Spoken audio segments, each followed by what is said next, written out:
Hello and welcome back to part 6, the final part of today's lecture series on the art of mystery cults. And in this section, I'm going to be talking about two more religious structures at Dura Europos in our Hellenistic to Roman city. And these two religious structures are first a Jewish synagogue and a Christian house church. So in this case, we are again stepping a little bit away from our definition of mystery cults. Judaism is older than our mystery cults that we've been discussing today. It predates them, so it is sort of outside of that categorization. And then Christianity really is an offshoot of Judaism at this time period that we're discussing in the 3rd century. It's an offshoot of Judaism that has not entirely been fully accepted societally yet. So Constantine doesn't officially become Christian and make Christianity the official religion of the Roman Empire for about a half century after Dura Europos is destroyed. And so at this time, Christianity is much more of an underground religion. It is a new offshoot of Judaism. It's not fully societally accepted or integrated yet. So it really does sort of at this time qualify in some ways for the status of a mystery cult. Now, if we look at, here we are, our two structures, first our synagogue and then our Christian church, again, like our Mithraeum up here, built sort of up against the city walls towards the outside of the city. Judaism as well, we've discussed very little in this class this semester, but it is of course predating the Roman period, but has a very complicated relationship with the Roman Empire. There's the Judean Wars in the 70s that we discussed a couple weeks ago when we were talking about the triumph in which the balsam tree was carried over into Rome. But at the same time, there were a lot of Jewish residents of various parts of the Roman Empire who were involved in different aspects of the culture. They lived there, they practiced their religion, again, a little bit underground. In many areas, and also there was, political relationships between the sort of subsidiary kings like King Herod over in Judea and the Romans at this time. So when we are looking at Judaism and at Christianity and at Mithraism, it may seem strange to see all three of these kind of lined up against the city walls this way, removed from the sort of civic heart and the state religious heart, but it actually makes sense at this time period for them all to be a little bit removed towards the outsides of the cities, as they are outsider movements. So the synagogue at Dura Europos is stunning. It is a beautiful structure. It's the most lavish of the artistic works that we're looking at in Dura Europos today. Here is a plan, and the room that we're going to be focusing on is this assembly room at the back with a niche that seems to be a sort of Torah shrine. And here you can see some of the excavators at Dura Europos hanging out in this area beneath the frescoes. And they're really brightly colored, really saturated, and very large.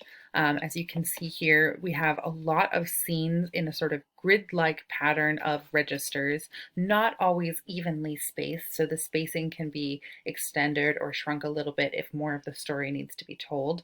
And each one of these scenes shows either a depiction of a sort of character from the Hebrew Bible or of an event from the Hebrew Bible and the history of Judaism. So here are just a couple examples to zoom in on. Here's another larger scale view so you can see it from the front if you want to zoom in on some of these pictures. And then we have maps of each wall so you can see where these images are. Those are study slides for you to look at. So the first image that I want to look at here is a really interesting scene that is just to the right above the Torah niche.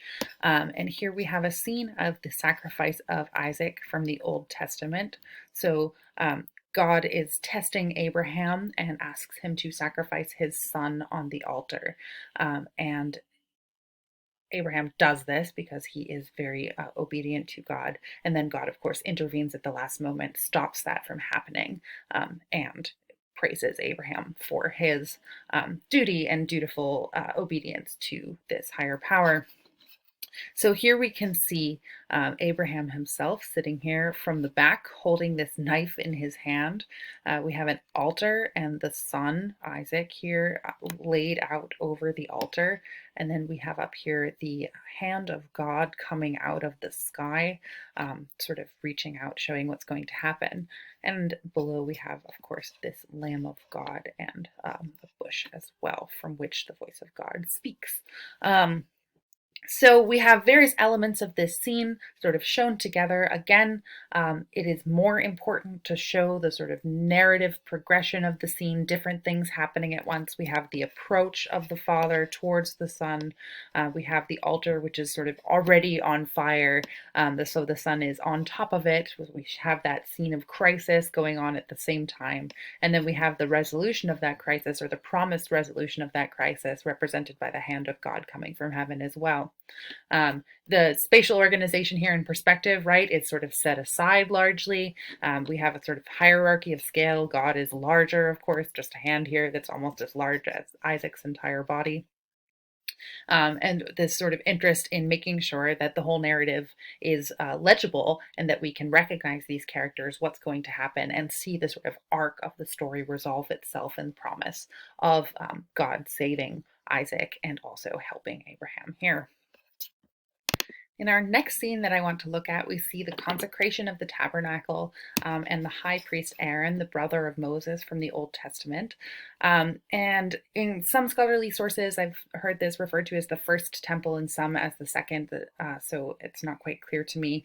But either way, we seem to have a sort of historical remove, multiple people from different time periods coexisting here. So the idea that this is the second temple, which is created after Aaron's life, after our high priest's life, I think is interesting artistically because it plays off of this idea that you can show time passing and show longevity and show continuity through mixing these narratives into a single image. So we have Aaron representing the sort of bloodline of the high priests of Israel and its continuity through time, even as we have this construction consecration of the second Jewish temple in Jerusalem.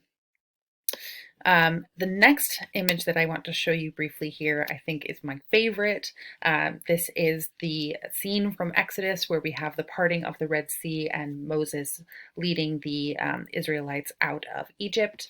So on one side here we have the massed troops, and then we have the parting of the Red Sea and the destruction of the Egyptian troops, and we have this artistic chaos balanced up against here this order, and we have Moses, of course, in the center leading the Israelites through. So I think this is a really wonderful image that shows also these fish leaping out of the sea, and the hands of God coming down from above, embracing the scene, showing that God is the force behind this extraordinary miracle that occurred and is protecting the Israelites as they move out of Egypt and escape from slavery under the Pharaoh. Here we have just another temple scene, a scene where the Ark of the Covenant destroys, after it is stolen by the Philistines, destroys a bunch of their structures until they have to give it back. So there's a whole bunch of really lively, wonderful scenes on these synagogue paintings. I highly encourage you to go check them out a little bit more closely in your own time. If you want to know any more resources to look at these things, I can let you in on that. And at the end here, briefly, I just want to talk about the Christian building, which is unfortunately much more poorly preserved than the synagogue and even than the Mithraeum, or at least the paintings are more poorly preserved. But here we have a Christian house church, and you can sort of recognize here the form of a regular old Greek house. We have our central courtyard with its surrounding rooms.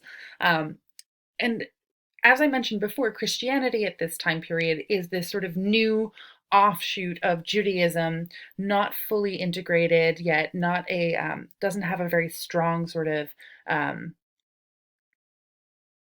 dogma related with it, right? There's a lot more sort of flexibility in what the rites and rituals of Christianity are at this time before the major structure of the papacy comes along under Constantine, and they have this much more political power to kind of organize on a larger scale. So at this time, Christianity is largely practiced in households as a sort of underground practice because there were persecutions, as there also were against our Jews at this time period.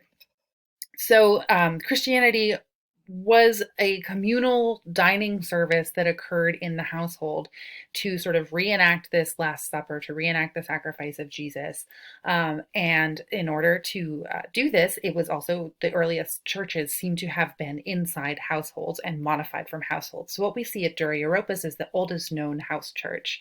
And what it has is a room, a sort of chapel area with a baptistry font for baptisms, and then these other rooms surrounding the court. And what we're going to be looking at mostly today are these baptistry paintings. So here's a black and white photo of the way that they look as reconstructed and installed at the Yale University Art Gallery. So here you can see a less sort of saturated visual environment. These paintings have a lot more sort of open space as compared to the synagogues, and they are also less carefully executed and less brightly colored and less brightly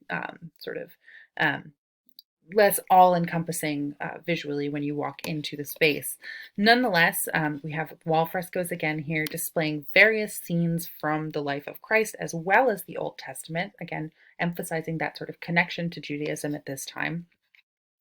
And if we look a little bit more closely at, say, what's going on above our baptistry font here, we see this lunette showing a scene of the Good Shepherd. And as I told you before, this is not in great shape.